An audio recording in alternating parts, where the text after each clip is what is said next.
ಇವತ್ತು ವಿಶೇಷವಾಗಿ ನಾವೆಲ್ಲರೂ ಕೂಡ ಇಲ್ಲಿ ಚುನಾವಣಾ ಪ್ರಚಾರಕ್ಕಾಗಿ ಬಂದಿದ್ದೇವೆ. ಚುನಾವಣಾ ಪ್ರಚಾರದಲ್ಲಿ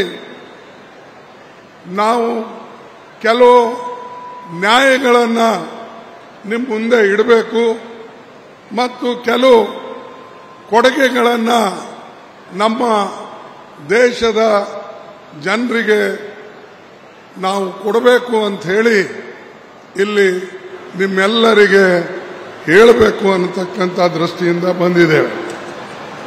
ಈಗಾಗಲೇ ಕರ್ನಾಟಕ ರಾಜ್ಯದ ಕಾಂಗ್ರೆಸ್ ಪಕ್ಷದ ಮುಖ್ಯಮಂತ್ರಿಗಳು ಹಾಗೂ ಮಂತ್ರಿಗಳು, ಕಾಂಗ್ರೆಸ್ ಪಕ್ಷದ ಅಧ್ಯಕ್ಷರು ಇವರೆಲ್ಲ ಸೇರಿ 5 ನ್ಯಾಯ ಸ್ಕೀಮನ್ನ 5 ಗ್ಯಾರಂಟಿಯನ್ನ ಅವರು ಕೊಟ್ಟಿದ್ದಾರೆ. ಪ್ರತಿ ಒಬ್ಬರಿಗೆ ಒಂದೊಂದು ಸ್ಕೀಮ್ ಅನುಕೂಲ ಆಗ್ತಕ್ಕಂಥ ದೃಷ್ಟಿಯಿಂದ ಅದು ಬಸ್ ಪ್ರಯಾಣ ಇರಬಹುದು, ಗೃಹಲಕ್ಷ್ಮಿ ಯೋಜನೆ ಇರಬಹುದು, ಗೃಹ ಜ್ಯೋತಿ ಯೋಜನೆ ಇರಬಹುದು, ಅನ್ನಭಾಗ್ಯ ಇರಬಹುದು, ಶಕ್ತಿ ಸ್ಕೀಮ್ ಇರಬಹುದು ಮತ್ತು ಯುವ ನಿಧಿ ಇರಬಹುದು. ಇವೆಲ್ಲನೂ ಕೂಡ ರಾಜ್ಯಕ್ಕೆ ಸಂಬಂಧಪಟ್ಟಂತ ಕೆಲವು ಗ್ಯಾರಂಟಿಗಳನ್ನು ಈಗಾಗಲೇ ನಿನಗೆ ತಲುಪ್ತಾ ಇದೆ. ಆದರೆ ರಾಹುಲ್ ಗಾಂಧೀಜಿ ಅವರು ಕೆಲವು ಯೋಜನೆಗಳು ರಾಷ್ಟ್ರ ಮಟ್ಟದಲ್ಲಿ ನಮ್ಮ ಅಲೈನ್ಸ್ ಪಾರ್ಟ್ನರ್ಸ್ ಅಂದ್ರೆ ಎಲ್ಲ ಪಕ್ಷದ ಒಕ್ಕೂಟ ಸೇರಿ ಏನು ನಾವು ಮಾಡಿದ್ದೇವೆ, ಅಲ್ಲಿ ಆ ಪಕ್ಷದ ಕೆಲವು ನ್ಯಾಯ ಯೋಜನೆಗಳನ್ನು ರಾಹುಲ್ ಗಾಂಧಿ ಅವರು ಹೇಳಿದ್ದಾರೆ. ಅದನ್ನು ನಾವು ಅಧಿಕಾರಕ್ಕೆ ಬಂದರೆ ಆ ಯೋಜನೆಗಳು ಖಂಡಿತವಾಗಿ ನಾವು ಜಾರಿಗೆ ತರ್ತೇವೆ.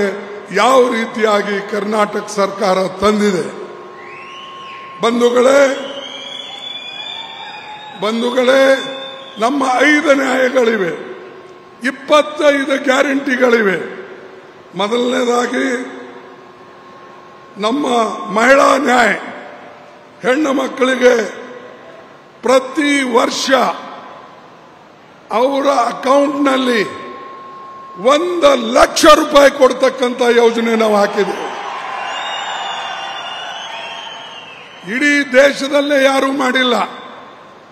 ನಮ್ಮ ಗ್ಯಾರಂಟಿಗಳು ಅದು ಕರ್ನಾಟಕ ಇರಬಹುದು, ತೆಲಂಗಾಣ ಇರಬಹುದು, ಹಿಮಾಚಲ್ ಇರಬಹುದು.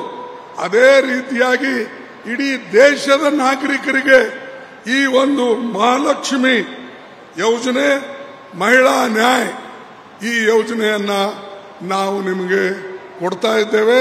1 ಲಕ್ಷ ರೂಪಾಯಿ ಪ್ರತಿ ವರ್ಷ ಕೊಡ್ತೇವೆ.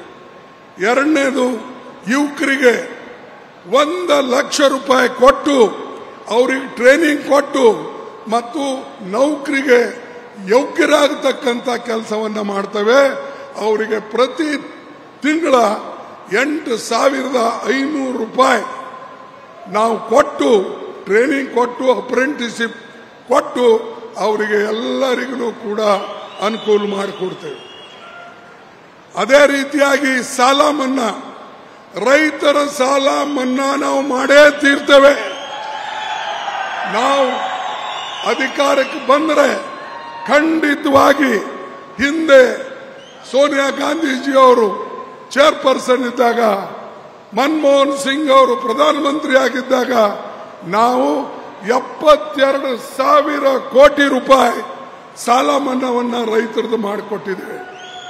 ಈಗೂ ಕೂಡ ನಾವು ರೈತರ ಸಾಲ ಮನ್ನಾ ಮಾಡಿಕೊಡ್ತೇವೆ ಅನ್ನತಕ್ಕಂಥ ಇದು ರೈತರ ನ್ಯಾಯ.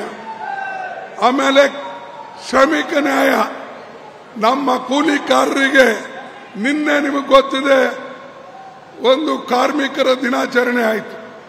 ಮೋದಿ ಒಂದು ಯೋಜನೆನೂ ಕೂಡ ಕಾರ್ಮಿಕರೇ ಘೋಷಣೆ ಮಾಡಲಿಲ್ಲ. ಆದರೆ ನಾವು ಕಾರ್ಮಿಕರಿಗೆ ಅನೇಕ ಕಾನೂನುಗಳು ಇವರೇನು ತೆಗೆದುಹಾಕಿದ್ದಾರೆ, ಆ ಕಾನೂನು ಪುನಃ ತಂದು ಬಡವರಿಗೆ ಸಹಾಯ ಮಾಡತಕ್ಕಂಥ ಕೆಲಸ ನಾವು ಮಾಡ್ತೇವೆ. ನರೇಗಾ ಯೋಜನೆಯಲ್ಲಿ ಈಗ ಕೊಡ್ತಕ್ಕಂಥ ಹಣ ಬಹಳ ಕಡಿಮೆ ಇದ್ದ ಕಾರಣ ನರೇಗಾ ಯೋಜನೆಯಲ್ಲಿ ಕನಿಷ್ಠ 400 ರೂಪಾಯಿ ನಾವು ಕೊಟ್ಟು ಮಹಿಳೆಯರಿಗಾಗಲಿ ಅಥವಾ ಗಂಡಸರಿಗಾಗಲಿ ಅದನ್ನು ನಾವು ಕೊಡ್ತೇವೆ. ಅವರಿಗೂ ಕೂಡ ನಾವು ರಕ್ಷಣೆ ಕೊಡ್ತೇವೆ. ಮತ್ತು ಇವರೇನು ಕೆಲವು ಕಾನೂನುಗಳನ್ನು ರದ್ದುಪಡಿಸಿದಾರೋ ಆ ಕಾನೂನು ನಾವು ತಂದು ಪುನಃ ರೈತರಿಗೆ ನಮ್ಮ ಕೂಲಿಕಾರರಿಗೆ ಅನುಕೂಲ ಮಾಡಿಕೊಡ್ತೇವೆ ಅನ್ನತಕ್ಕಂಥ ಮಾತನ್ನು ನಾನು ನಿಮ್ಗೆ ಹೇಳ್ತೇನೆ. ಕನ್ನಡಿಗರ ಮೆಚ್ಚಿನ ನಿಮ್ಮ ನ್ಯೂಸ್ 18 ಕನ್ನಡ ಈಗ ವಾಟ್ಸ್ಆಪ್ನಲ್ಲಿಯೂ ಲಭ್ಯ. ಕರ್ನಾಟಕ ಮತ್ತು ದೇಶ ವಿದೇಶದ 360 ಡಿಗ್ರಿ ಸುದ್ದಿ ವಿವರವನ್ನ ನೀವು ನಿಮ್ಮ ಕೈ ಬೆರಳುಗಳಲ್ಲಿಯೇ ಪಡೆಯೋದಿಕ್ಕೆ ಈ QR ಕೋಡ್ ಅನ್ನ ಸ್ಕ್ಯಾನ್ ಮಾಡಿ. ನಮ್ಮ ಚಾನೆಲ್ ಅನ್ನ ಫಾಲೋ ಮಾಡಿ, ನೋಟಿಫಿಕೇಶನ್ ಆನ್ ಮಾಡಿ.